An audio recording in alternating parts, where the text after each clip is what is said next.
So welcome back to my channel. And जैसा कि हमने लास्ट वीडियो में theory of the firm 2 the long run multiple input model start किया था, हम उसी को आगे कंटिन्यू करेंगे। हमने ये नोट्स बनाए थे और ये लाइनिंग्स करी थी एज यू कैन सी, ठीक है। तो अब हम इसे आगे कंटिन्यू करेंगे। उससे पहले हम थोड़ा सा पीछे का रिकैप कर लेते हैं, लास्ट वीडियो में क्या क्या पढ़ा था। इन लास्ट चैप्टर 8 हम अगर थोड़ा बैकवर्ड शिफ्ट मारते हैं इसी बुक का, theory of form 1 the single input output model पे, तो हमारे पास y quantity of single output थी, ठीक है। y नंबर ऑफ क्वांटिटी थी, x था नंबर ऑफ सिंगल इनपुट आप एक ही डाल रहे हो, ठीक है। तो y is a function of f(x), ये भी हमने पढ़ रखा था। Price of output p let माना था, कॉस्ट ऑफ इनपुट हमने माना था w, ठीक है। इस चैप्टर में y is a quantity of single output, हमारा आउटपुट सिंगल रहेगा, ठीक है। यहाँ पर क्या था, आउटपुट एंड इनपुट ये दोनों ही सिंगल होते थे, बट हमारे यहाँ पे इस चैप्टर में सिंगल आउटपुट होगा बट मल्टीपल इनपुट होगा, मल्टीपल इनपुट, ठीक है। ये है कंडीशन। और x1 और x2 हमने quantities of two input quantities of two different input हमने लेट कर ली हैं। और प्राइस ऑफ आउटपुट यानी y की एक क्वांटिटी का प्राइस जो है कि p हैगा, अगर हम y इंटू पी कर देंगे तो टोटल प्राइस ऑफ आउटपुट निकल जाएगा, ठीक है। टोटल प्राइस जितना भी आपका आउटपुट बना है उसका प्राइस, ठीक। उसी तरह हमारे पास W1 प्राइस हैगा x1 का और W2 प्राइस हैगा x2 का। अगर W1 इंटू x1 कर देंगे तो हमारा निकल जाएगा total cost of input input one, पहला जो इनपुट आपने डाला है। उसी तरीके से जो दूसरा है W2 इंटू x2, तो वो जाएगा टोटल कॉस्ट ऑफ इनपुट 2, ठीक है, दूसरा इनपुट। अब एक चीज़ जो हम यहाँ पे लेट मानते हैं कि x1 and x2 are freely variable, ठीक है। मतलब ये दोनों एक दूसरे से डिपेंड नहीं करते हैं, क्योंकि हम ये वाला लॉन्ग रन का केस समझ रहे हैं। इन लॉन्ग रन, ये केस सिर्फ लॉन्ग रन, क्योंकि शॉर्ट रन में चीज़ें वेरिएट होती हैं, वो बदलती रहती हैं थोड़े थोड़े इंस्टेंस पे, बट लॉन्ग रन पे देखा जाए तो वो एक दूसरे पर डिपेंडेंट नहीं होती हैं और जल्दी, मतलब लाइक उन्हें डिपेंडेंट नहीं होना पड़ता एक दूसरे पे, ठीक है। फॉर एग्जांपल अगर एक बहुत सस्ता सा एग्जांपल तो जो मैंने लास्ट वीडियो में भी दिया था नींबू पानी का, तो फॉर एग्जांपल आपका वाई हैगा नींबू पानी, ये है नींबू, ये है पानी, तो नींबू और पानी का क्वांटिटी एक दूसरे पर डिपेंड नहीं करेगा जब तक आप ज़्यादा बना रहे हो। बट अगर आप वही 1 या 2 ग्लास बनाओगे तो you have to measure the quantities, ठीक है। सो लॉन्ग रन में क्योंकि हम ज़्यादा बना रहे हैं तो हम टेस्ट के हिसाब से अपने देख सकते हैं, ठीक है। तो हमारा ये समहाउ ये एग्जांपल पूरी तरीके से एक्यूरेट नहीं है, but for like right now एक म्यूचुअल अंडरस्टैंडिंग के लिए बस ये एग्जांपल ठीक रहेगा, ठीक है। तो अब हमें ये पढ़ा रहे हैं प्रोडक्शन टेक्निक। देखो, the production function in the long run, तो हमें एजम्पशन ऑफ टेक्नोलॉजिकल एफिशिएंसी पढ़ना है, बट उससे पहले हमें एक टॉपिक समझना पड़ेगा, प्रोडक्शन टेक्निक्स। प्रोडक्शन टेक्निक्स होती क्या है, जैसे देखो एक एग्जांपल लेट करते हैं, ठीक है। आई होप दिख रहा है, यस, ओके, ठीक है। तो हमने क्या अज्यूम करा था, हमने अज्यूम किया था y equal to function of x1 comma x2, है ना। ये हमारे दोनों इनपुट हैं, ये हमारा आउटपुट है, सिंगल आउटपुट मल्टीपल इनपुट, और मल्टीपल इनपुट के नाम पे हम सिर्फ 2 ही इनपुट लेंगे यहाँ पर, ठीक है। और ये फ्री टू वेरी हैं, x1 and x2 are free to vary, ठीक है, आर फ्री टू वेरी, ठीक है। फॉर एग्ज़ाम्पल हम कह देते हैं कि हमारा जो क्या बोलते हैं, एक ये जो है कि ये एग्जांपल यहाँ पे दिया है, मैं बस उसे ही एक्सप्लेन कर रही हूँ, and it's very easy to understand this. देखो, तो इसने बोला है, suppose a firm can produce 1 unit of outputs by using 2 units of input 1 and which we call workers. For example हमारा जो फर्स्ट इनपुट है यानी इनपुट 1 हमने जो लेट किया है, इनपुट 1 हमारा पहला इनपुट है, वो क्या है, वर्कर, ठीक है। और इनपुट 2 हमारा क्या है, हमारा दूसरा इनपुट जो हम डाल रहे हैं वो है रॉ मटेरियल्स, ठीक है, ओके, वो हमारा रॉ मटेरियल्स। अब उसने ये बोला है कि 1 unit of output, 2 unit of input 1 और 3 यूनिट ऑफ रॉ मटेरियल, यानी 3 यूनिट ऑफ इनपुट, मैंने ये आगे पीछे लिख दिया है, 3 unit of input 2 plus 2 unit of input 1 अगर हम यूज़ करते हैं तो हमारा क्या निकलेगा, 1 unit of input, 1 unit of sorry 1 unit of output निकल जाएगा। ठीक है, देखो हम क्या यूज़ कर रहे हैं, 2 unit of input 1 and 3 units of input 2। ठीक है, और हम निकाल रहे हैं 1 यूनिट का आउटपुट। ओके, हमने ये एग्जाम्पल में लेट माना है। ओके ठीक है ना। अब ये बहुत आसान है इमेजिन करना कि अगर मैं, ठीक है, अगर मैं 3 वर्कर कर दूं, यानी 3 वर्कर यहाँ, ये वर्कर वाला आउटपुट, ये जो कॉलम था ये वर्कर्स का था, ठीक है, और ये जो कॉलम था ये रॉ मटेरियल का था। कहने का मतलब है कि 2 रॉ मटेरियल और 3 रॉ मटेरियल और 2 वर्कर को मिला के एक आउटपुट बन सकता है ना, एक आउटपुट बन सकता है। या यूँ मान लो कि अगर यहाँ पे हम फॉर एग्जांपल इसे कंसिडर कर ले रहे हैं कि वो क्या प्रोड्यूस कर रहे हैं, यहाँ पे स्पेसिफाई तो नहीं किया एग्जांपल में क्या प्रोड्यूस कर रहे हैं, बट लेट अस से कि वो प्रोड्यूस कर रहे हैं कॉर फॉर एग्जांपल। यस, मतलब अभी मेरे दिमाग में बस यही आ रहा है। तो हाँ, तो मान लो 3 यूनिट ऑफ रॉ मटेरियल यानी 3 रॉ मटेरियल प्लस 2 वर्कर मिलाकर 1 kilo output, 1 kilo corn produce कर रहे हैं फॉर एग्जांपल। बट मैं ऐसा भी तो बोल सकती हूँ, अगर मैं लेट है ना, हम ये ज्यूम करते हैं, तो 3 यूनिट ऑफ ईच आई कहने का मतलब ये है कि that is 3 unit of input 1। अगर हम 3 यूनिट इसके लें और 3 यूनिट, हमने यहाँ पे 2 यूनिट्स लिया था, बट अगर मैं यहाँ पे 1 यूनिट बढ़ा दूँ इनपुट, ये देखो हमारा 2 यूनिट ऑफ इनपुट 1 था, ठीक है, हमने यहाँ पे 1 यूनिट बढ़ा दिया, 3 यूनिट ऑफ इनपुट 1 कर दिया है, और ये तो 3 यूनिट ऑफ इनपुट 2 था, इसको एज इट इज़ लिया है, मतलब मैंने एक इनपुट बढ़ा दिया है, एक जो हमारा इनपुट था वर्कर्स का वो हमने यहाँ पे बढ़ा दिया, ठीक है, इनपुट 2, वो भी तो हमारा 1 यूनिट ऑफ आउटपुट प्रोड्यूस करेगा, या तो उतना करेगा तो उससे ज़्यादा करेगा।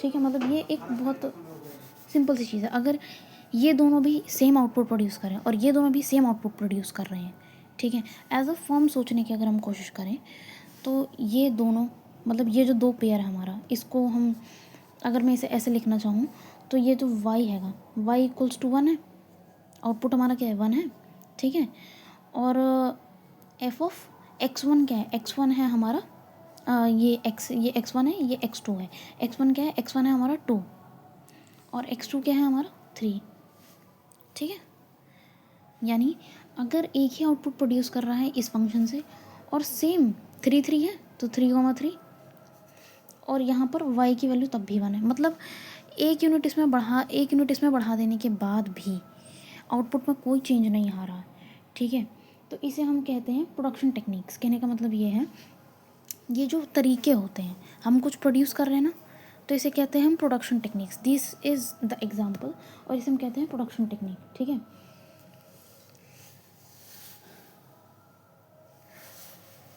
अगर मैं इसे थोड़ा और ब्रीफ करूँ for like a crisp revision, तो 3 unit of input 2 and 2 unit of input 1 were producing 1 unit of output, ठीक है।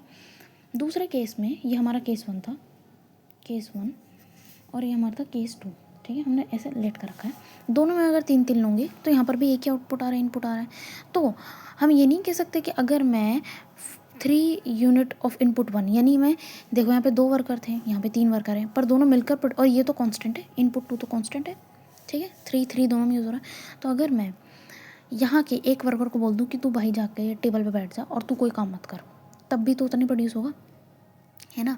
बट एज अ, तो इसे हम कहते हैं प्रोडक्शन टेक्निक, कि हमारा ये फंक्शन भी सेम प्रोड्यूस कर रहा है और ये फंक्शन भी सेम प्रोड्यूस कर रहा है, ठीक है।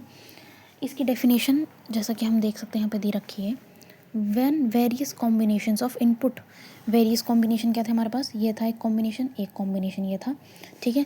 बहुत सारे कॉम्बिनेशंस जब इनपुट प्रोड्यूस करते हैं सेम लेवल ऑफ आउटपुट, दोनों पे हमारे यहाँ पे क्या हो रहा था, y1 प्रोड्यूस हो रहा था, we call such combination production techniques. तो हमारे यहाँ पे क्या होगा इस एग्जांपल में, प्रोडक्शन टेक्निक क्या होगी हमारी, प्रोडक्शन टेक्निक क्या होगी, एफ ऑफ, ये तो फंक्शन था वाई की वैल्यू, हम प्रोडक्शन टेक्निक हम लिखेंगे 2,3 एंड 3,3, समझ रहे हो, क्योंकि इन दोनों से सेम ही आउटपुट आ रहा है, सेम ही आउटपुट आ रहा है।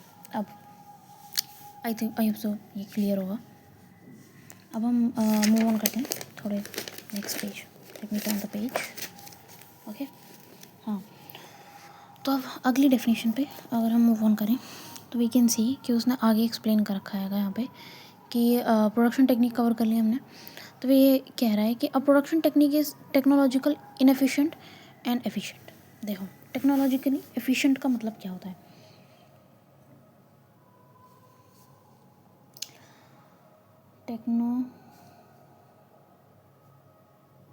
Technological inefficiency, I am writing the spelling wrong, I am so sorry, ठीक है, just ignore it, let's focus on the concept. आपको यहाँ पर एक फर्म की तरह सोचना है। फॉर एग्जांपल आप एक सप्लायर हो, ठीक है, और आपकी खुद की एक फर्म है, एक फैक्ट्री है।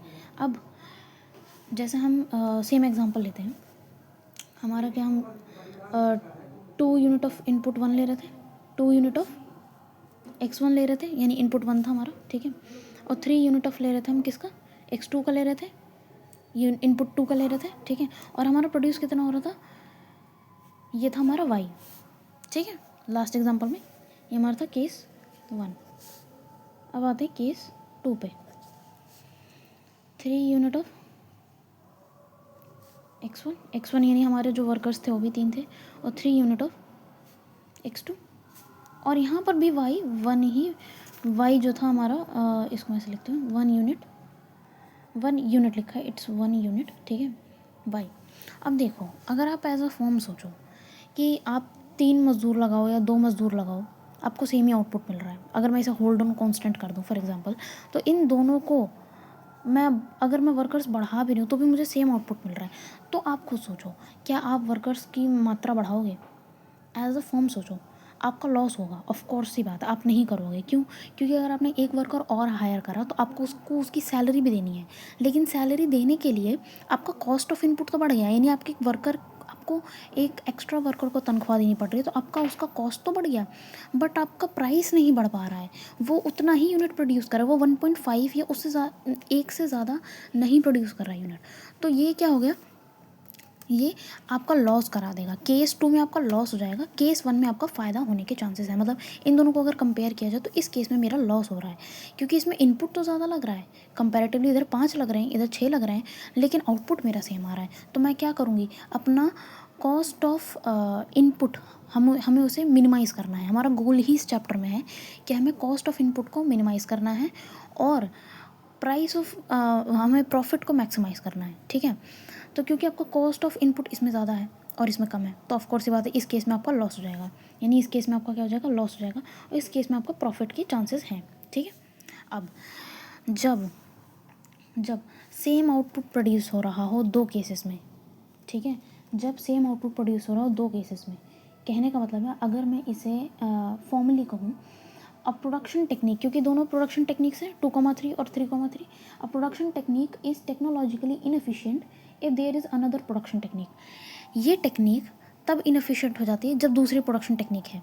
कहने का मतलब कि जब सिंगल आउटपुट को प्रोड्यूस करने के लिए, सिंगल आउटपुट को प्रोड्यूस करने के तरह तरह के वेज निकल आते हैं हमारे पास, डिफरेंट टाइप्स ऑफ क्या हो जाते हैं, डिफरेंट टाइप्स ऑफ वेज हो जाते हैं। कहने का मतलब है, अगर मान लो मैं एज अ फॉर्म, ठीक है, मैं ये टेक्निक लगा रही हूँ पिछले 10 साल से अपने फॉर्म में, ठीक है, और मेरा प्रोडक्शन 1 यूनिट का ही हो रहा है, बट फिर मुझे बाद में किसी ने बताया कि मेरे को एक वर्कर हटा देने से भी कोई फ़र्क नहीं पड़ेगा, तो ये तो इनएफिशिएंट हो गई, तब तो ये मेरी नज़रों में लॉस कराएगा। तो इसका कहने का मतलब ये है कि जब हमारे पास डिफरेंट टाइप्स ऑफ वेज आ जाते हैं सिंगल आउटपुट को बनाने की, यानी यहाँ पे भी आउटपुट उतना ही, यहाँ पे भी आउटपुट उतना ही, जब नंबर ऑफ़ क्वांटिटी सेम हो जाती है और हमारे पास तरीके अलग अलग आ जाते हैं, तब हमारा जो टेक्नोलॉजिकली जो हमारा जो प्रोडक्शन टेक्निक होती है वो टेक्नोलॉजिकली इनएफिशिएंट होती है, मतलब वो किसी काम की नहीं होती है। फिर हम उसमें क्या करते हैं, केसेस बनाते हैं कि जिसमें हमारा कॉस्ट ऑफ इनपुट वो कम हो रहा होगा, हम फिर उसको चूज़ करते हैं, जैसे इसमें कम हो रहा है तो हम इस वे से जो है कि अपने फॉर्म को अब मैं चलाऊँगी, इससे नहीं चलाऊँगी, ठीक है।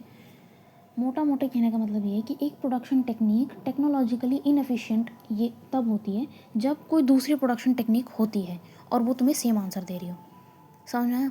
यानी एक ही इक्वेशन के जब एक से ज़्यादा सोल्यूशन हो जाएं और सब सेम आंसर दे रहे हैं तो वो इक्वेशन टेक्नोलॉजिकली इनएफिशिएंट हो जाती है, ठीक है। क्योंकि भाई बहुत सारे ऑप्शंस होंगे ना, फिर तो तुम कुछ भी चूज़ कर सकते हो, बात ये है। तो उसे कहते हैं technologically inefficiency. Otherwise otherwise otherwise technological logical efficient, ठीक है। मतलब अगर एक से ज़्यादा वेज हैं, अगर डिफरेंट वेज हैं और सिंगल आउटपुट निकल रहा है तो वो इनएफिशिएंट है। बट अगर सिंगल आउटपुट है और सिंगल वे है, मतलब सिंगल आउटपुट है, मतलब एक यूनिट आउटपुट प्रोड्यूस करने के लिए आपके पास एक ही तरीका है।